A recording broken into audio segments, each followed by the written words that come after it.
So Alex, I would love to hear, how did the corporate chuckleheads take over radio? Well, Sam, it's kind of a funny story, kind of a sad story, depending what your perspective is. I mean, for people in the radio business, it's a very sad story. For the audience who loves creative radio, it's a sad story.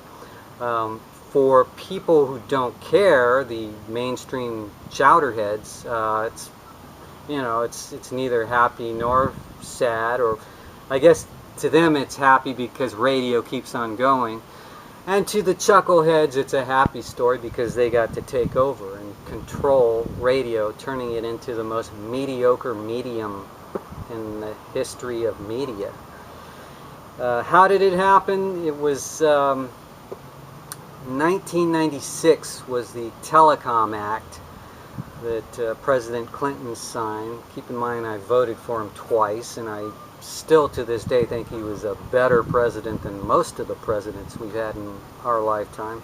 However, this was a terrible compromise with the Republican Congress, and I don't want to get too deep into politics, but basically it sailed through Congress, this bill that basically radically changed radio. Hopefully not permanently, but it's changed it since 1996.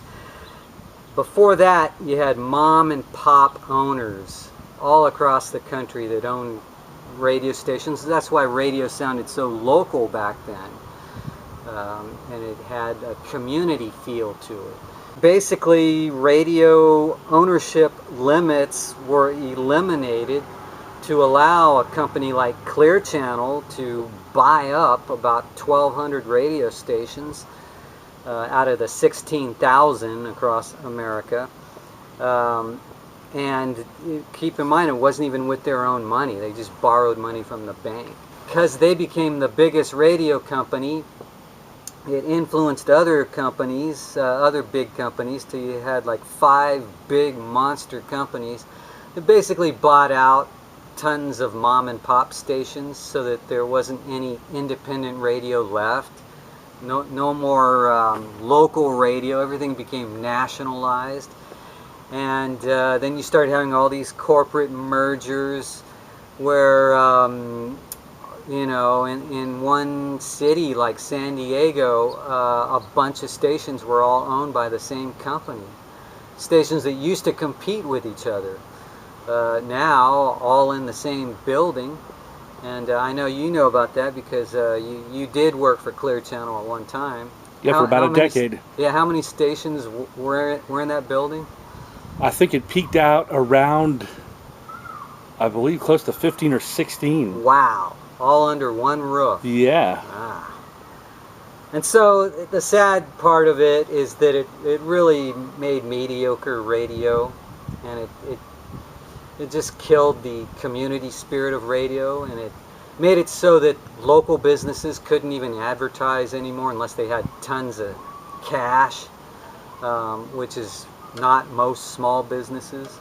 So basically, most of the commercials now are just, corporate commercials because the big companies have tons of cash to invest in advertising all over the country. So that's what you get is national radio. And some people think that's exciting. I find it extremely boring. And I couldn't agree more.